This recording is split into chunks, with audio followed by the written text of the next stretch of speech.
Wow, it's time for another show full of tips and ideas from the sales growth leadership expert, Dean Akers. Known for his experience in hyper-growing companies and creating cultures for high-performance teams, here's Dean.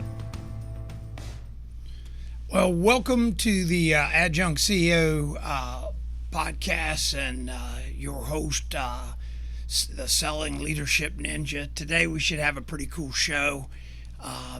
And again, all my shows, these rants are really, the foundation is from something that happened this last week and really helping you from personal experiences to be more successful as a leader and or in sales. So I also want to remind everybody that we are on a local AM radio station and available on iHeart anywhere in the world, 1380 The Biz. We're in the noon hour on Saturdays. This past week we had a great show. I think it's all on iHeart. You can listen to previous shows, but certainly put it down on your calendar to listen to our CEO Adjunct CEO Hour every week on 1380 The Biz at the noon hour on Saturdays. So also I'd like to remind people, because I've had some really good response on taking advantage of the CEO Physical. If you haven't, just email us at help@adjunctceo.com, and that's help@adjunctceo.com, and we'll get a copy of that physical out. It's a $10,000 value where we analyze a lot of stats, a lot of things that are happening in your company, and it's really designed to show you where you might have some blind spots, and it's also very helpful in building out your plan to grow and be more profitable. So I also like to share, this has been a great month, June. May's done, and I've had a lot of my sales ninjas around the country. I get texts from them, and if you become a sales ninja, obviously you'll have my direct line, but I get these texts to where they're hitting, most all of them are over 100% of their goals for the year through May, and that always excites me. I have one that's 157% of his goal through May. The rest of the people in his companies are down in the 50% of goals and 40s and stuff like that. So it excites me when our ninjas are really being successful and they're following the process that we talk about. Today, I want to talk about something, as I've worked with more and more of my folks out there in the companies I help and work with, and it's a one word. The word is confidence. I can ask somebody, do you have confidence? And they'll look me dead in the eye and say, absolutely. When we start vetting the definition of confidence, we find that there's a lot of insecurities. And confidence could be the confidence to walk up to somebody, the confidence to start a company, the confidence to write a book. It's a number of things to value back how confidence can impact your life. Today we want to talk about methods to create it and what might dampen it.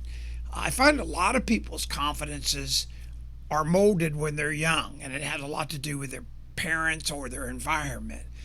If they're always being told that they're worthless, you just don't get it, they start getting their confidence shaken.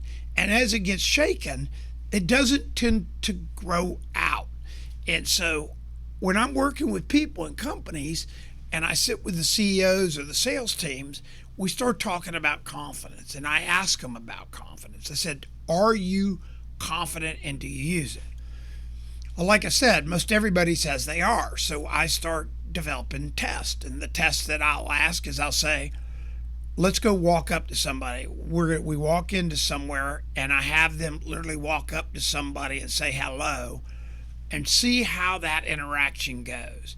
First off, when you say walk up to somebody, it freaks them out. Not the people you're walking up to, the person that is going to do the walking up. And the reason is they think they have to have an agenda. And the biggest agenda is, hello, I saw you standing over here. I just wanted to introduce myself. So that's a big deal. Public speaking, when you're called on and somebody goes, Susie, could you give us your thoughts on that? Even in a room of 5 and 6, they'll get all nervous, and you'll start hearing literally stuttering and, oh no, I'm having a hard time talking about it when they come clean. So confidence is a huge thing. It starts with it's young. Now, I'm going to share with you something that will help you become confident in what you already have in your DNA. And it's exploiting your passion, or developing and discovering your passion. When you discover your passion, you'll find that you really don't lack confidence in your passion, whether it's art, whether it's music, whether it's skateboarding. In fact, I have one young person that I help and work with. He's in skateboarding, and I'm really proud of him. He's when he and I first met, he and I met via his mom, and she was telling me that he works in this business, or he's an employee of this company, and he's in his 20s, and he's having a hard time finding his way, and he's not confident in everything. So I sat down with him, and this was months ago, and I asked him what's going on with his life, what's he proud of, and he started telling me some stuff, but you could tell it was pretty canned. It was pretty much what he thought I wanted to hear. And as we started to develop his passion and really listen to what his passion was, he finally said, well, my passion, if money didn't matter, was skateboarding, but you can't make money in skateboarding. And I go, really? You can't make money in skateboarding? Tell that to Tony Hawk. For those listeners out there that don't know who Tony Hawk is, he's a famous skateboarder that has made millions of dollars in skateboarding, and there's many like him that make money in skateboarding, whether they're professional skateboarders, sell brands of skateboards, own skateboard parks, whatever. There's a lot of money in skateboarding. So to self-talk yourself and say there's no money in skateboarding is crazy. And with that, I also want to mention, talking about self-talk, I've had a bunch of people reach back out to me at help@adjunctceo.com. That's help@adjunctceo.com, and send me their address requesting the book, Self-Talk, Think Like a Child. And I've sent it to them for absolutely no charge. And it's the book that I really wrote out of this kind of self-talk type challenges that people have. So he and I sit down and we start talking 6-8 weeks ago about skateboarding. Well, I circled up with him here recently, and I've got to tell you, I'm proud of him. But I also got to remind you how confidence works. It's not a one and done deal. So we meet up, and he's telling me what he's doing, and I said, okay, stop. He's a little frustrated. He goes, I've been doing this 6 weeks, Dean, and I'm only gone from here to here. And he's a little frustrated. You can tell he's frustrated. And I asked him this question: how good a skateboarder are you? His eyes lit up. He says, I'm good. I said, can you do kick flips? What all can you do? Can you ride rails? And he started telling me all the great things he can do. He even pulled his phone out and showed me some of his tricks.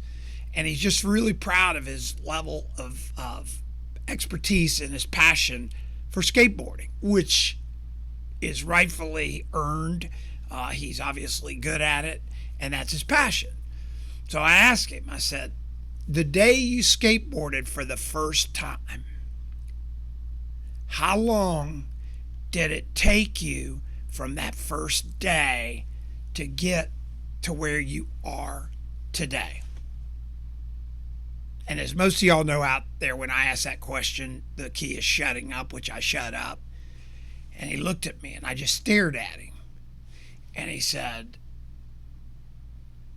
10 or more years. And I go, so were you patient, or did you continue to try and not give up to get from where, when you started, to your level of proficiency today? Did you give up over the 10 years? And the answer was no. Then I said, ask him then, why? Why would you be frustrated starting this new venture of really monetizing, capitalizing, and developing your passion so that your passion helps others, and you've done it for 6 weeks? Why? Why would you be impatient? Why would you not have confidence that you could have a great end game like you do today? You could have heard a pin drop. You could have heard a pin drop. So here's what happened. We re-energized confidence. So now we started talking about his mission, and he shared his mission with me. And I said, what's your mission? And he got a logo, and his logo is beautiful. It's cool. We took his 3 points of his mission. We made a GIF file. For those listening, that's a file that morphs, turns into one thing and the other. We turned his logo so it morphs into his mission, and it's all tied into his logo. Very cool, very powerful. But more importantly, it was all about who he was, and it was all about creating confidence and using it. Creating confidence and using it. So my listeners out there, creating confidence and using it. If you don't think you're confident, go out there. I spoke to a big group this week, and they were, you could tell there was a lack of confidence in the group. And one of them, their biggest thing was, I'm afraid, or it's not perfect. And I said, the biggest failure is no failure. The fear of failure that causes you not to try is the biggest failure. Is the biggest failure. And it's a lack of confidence for fear of failure. So let it go. Let it go. And go out and be willing to fail. And in sales, be willing to get thrown out. In the skateboarding, willing to take 6 or 7 or 10 years to take this passion and see it mature to the level of when you started, to the level you are in skateboarding, to take the same level of where you are in developing the skateboard brand and this awesome mission of creating confidence in other people in skateboard world, and take 7 to 10 years and come back to me and tell me where you are. Tell me that trudging through it, not worrying about failure, because if you worry about failure, that is the biggest failure. Go out and make it happen. Be confident, whether it's in sales, leadership, startup, relationships. Don't be afraid. Have confidence. So what I want you to do this week, I want you to go out there. I want you to be confident. And I want you to live confident. Have a great week. We hope you enjoyed this week's show. Subscribe today to our podcast and send questions or thoughts to help@deanacres.com. Also, visit us at www.deanacres.com to listen to prior shows and view helpful videos. Also, great tips to download. Thanks again. See you next week.